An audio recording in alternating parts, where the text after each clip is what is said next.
Hello, everybody. Welcome back to this channel. Hope you're doing good.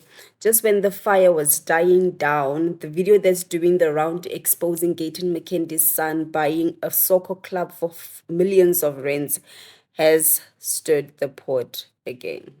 Good day, South Africa. Calvin Lee John was previously Calvin Lee McKenzie. God, why did you change your surname? Are you scared to let the nation know that you are the son of Gayton McKenzie? Tell us, where did you get 500 million rand from? Was it from all the corruption? All the Carouse money that your dad shared with you? You changed your surname from McKenzie to John, scared that you will be in scandal. You bought that sports house. You bought all the shops around that. You spent 50 million on the shop, and the other businesses you bought for 300 million rand. You know what? 90% of South African citizens has worked their whole life, including me. And I couldn't have a 500 million rand under my name under such a young age. You need to be investigated, bruh. People, I have what you call I've had many businesses. Some failed, some were successful. Most of them failed. And when I became, so over the years, I've been involved in mining. But my most successful business is our diamond mines. We have more than one. I bought that business when I went bankrupt, and when things were bad, I got a job. When I got the job to work at the mine, and they asked me to run the mine. And I remember I was earning $100,000 per month, which was 1 million rand then, because the rent was 1 to 10. Good friend of mine that gave me the job. And I said, no, pay me half so I can buy shares. And that's how I bought shares over the years. I would pay him off millions and millions, and I would get my shareholding up in the mine until he sold the mine to me. And I bought the mine, and we brought that mine up. It was doing well, got big diamonds, everything. It's not the only business. There's other businesses like Slate, like a lot of other businesses, but I'm telling you about this specific mine. And by the time I became the minister, Eugene then advised me, listen, you do know you can't run businesses. So my son, when I went to jail, Calvin was born 5 hours after I was in jail. Een jaar en 2 maanden toe rasper sy ma my. And she found a good person, better than me. And she got married to that person. And I saw him he would visit me in jail. And a long story short, it's important you know this. Oh yeah, then we had this issue where she was like, where they wanted to take custody of him, and I refused when I was in jail. I said, no, my son is, my kind is my kind. I'm fighting for my child. We then came out of jail, and I wanted to see my child, and we went to court. At court, the judge called us one side. I'll never forget this. He's like, why are you fighting? Why are you fighting? You guys got to go in there, you're going to fight. Why don't you sort it out? It was the two of us. We just look at each other. I'm like, let's not fight. And we decided we're going to co-parent this boy. When he reached the age of 12, he bumped the car at home. He was living with his mom in Bloem. He bumped the car, he bumped this, and she called me, she's like, yo, this child has done this and this and this. And I said, no, I think he's becoming a boy. It's time for him to live by his dad. And I went to go fetch him to live by me. And he lived with me. And till he went to varsity.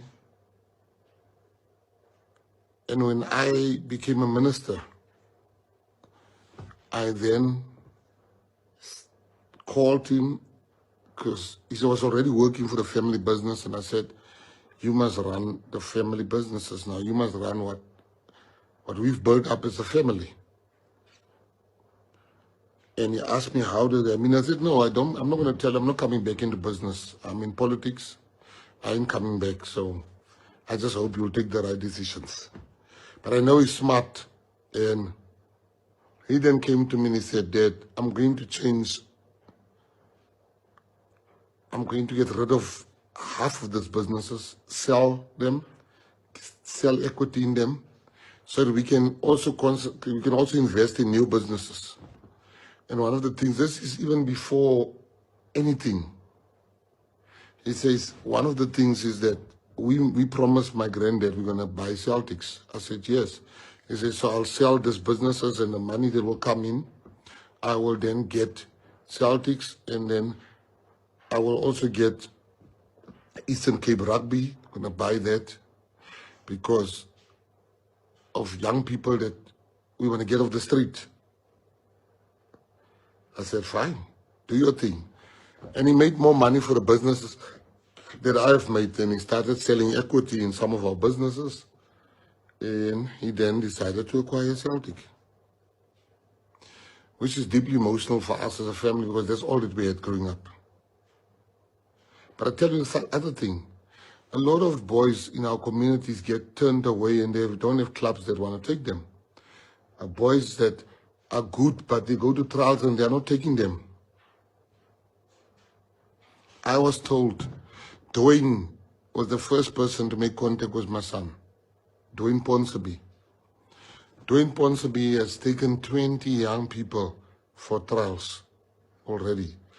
I'm told today that few of them made it, like 4 or 5 of them made the trials. So they're just going to give them 2 other games to make sure. And look already, Dwayne Ponsonby has already changed the lives of kids that he gave, and they had scouts, they had things looking at those boys. And they're like, if they can maintain the standard, they're going to play 3 games. If they do well in those 3 games, they will be signed up. I wasn't even aware the process is this far.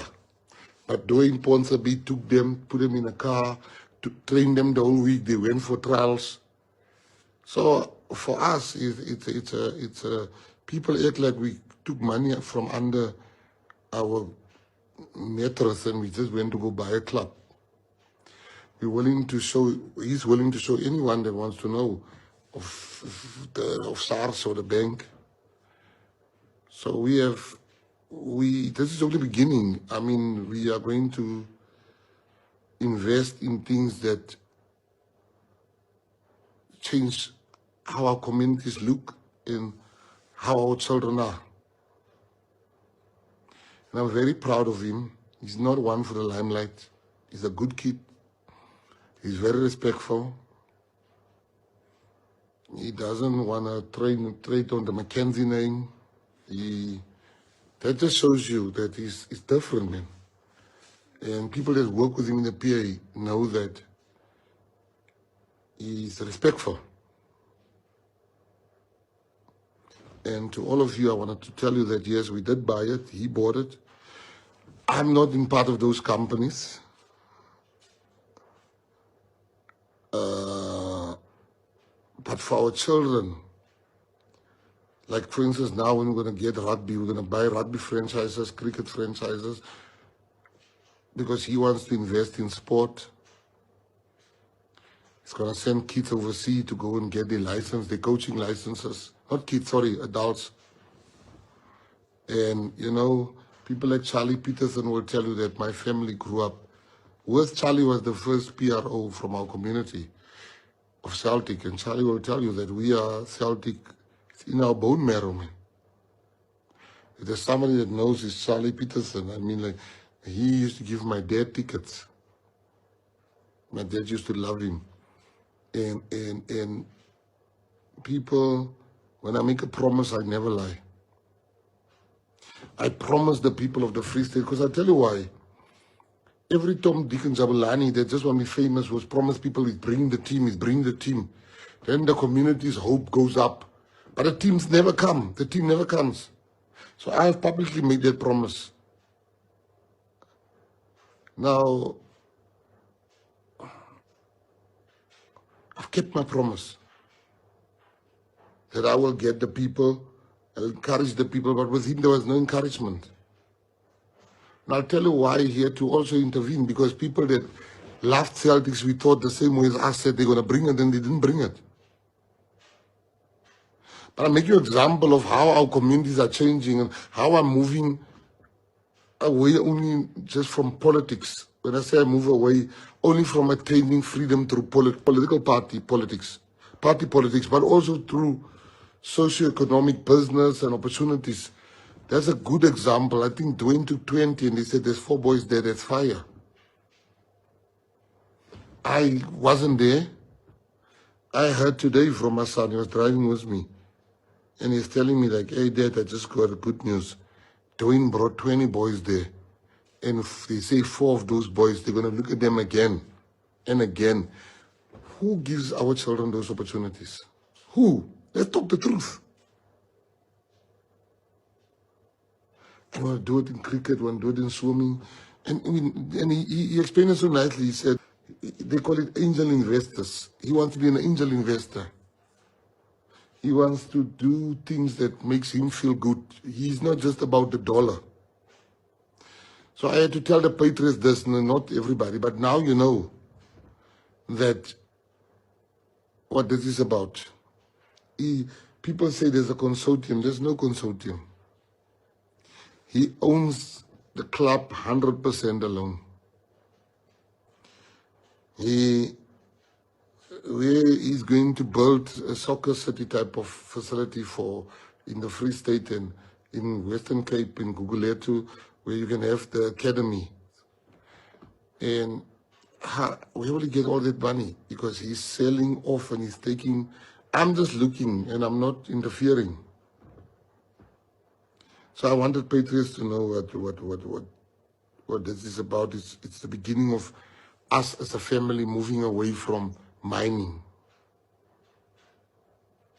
We're moving away from mining because when mining goes down, we go down as a family.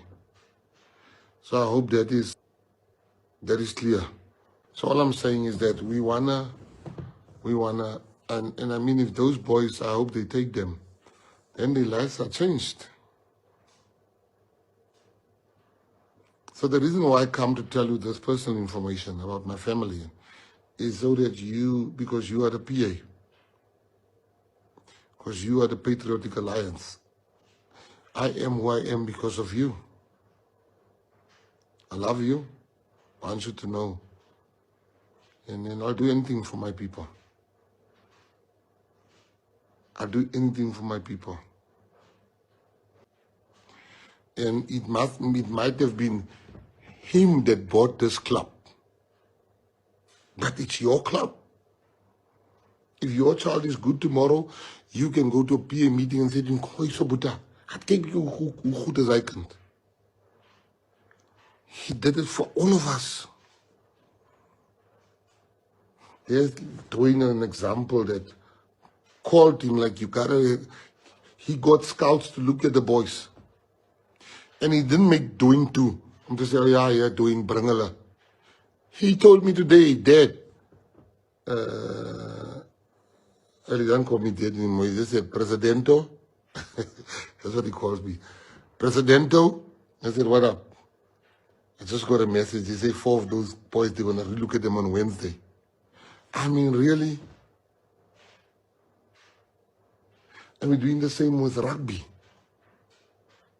You know, sometimes when God gives you, they're already investigating us and we welcome that. We welcome that. We welcome scrutiny. So I'm saying that to those that much is given, much is required. We're doing this. We're using our money for the good of our community. So I wanted to make that one clear. And for me, I understand a conflict of interest. I am talking to a club owner now that has financial problems, and he asked my advice. I said, maybe you should sell or not sell, whatever your heart tells you to do. I help all the people. I will never do anything that uses my influence as a sports minister. I'm not that stupid to advantage the team. I will not do that. I will not do that. I want you to know.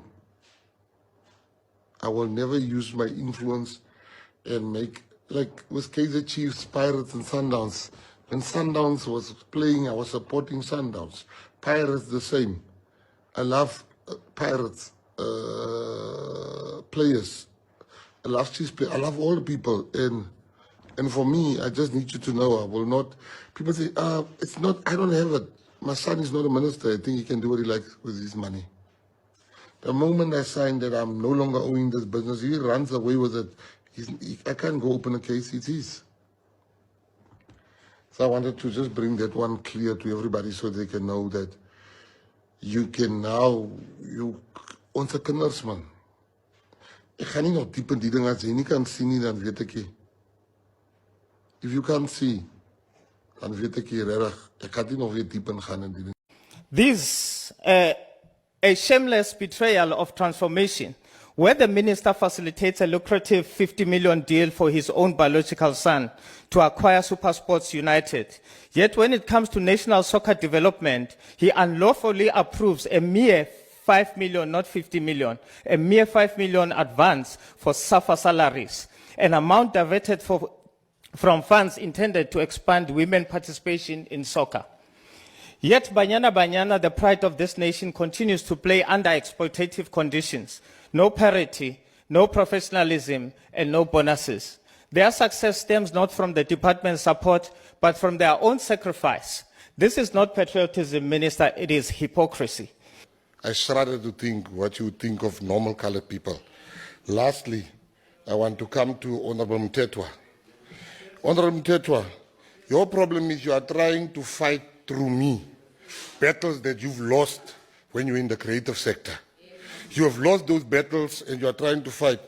You speak about my son having gotten a team. My son took his money, private money from his businesses and his deals to buy a football team, while your child got a bursary, while you couldn't pay for your own child's bursary. So leave my son out of your mouth.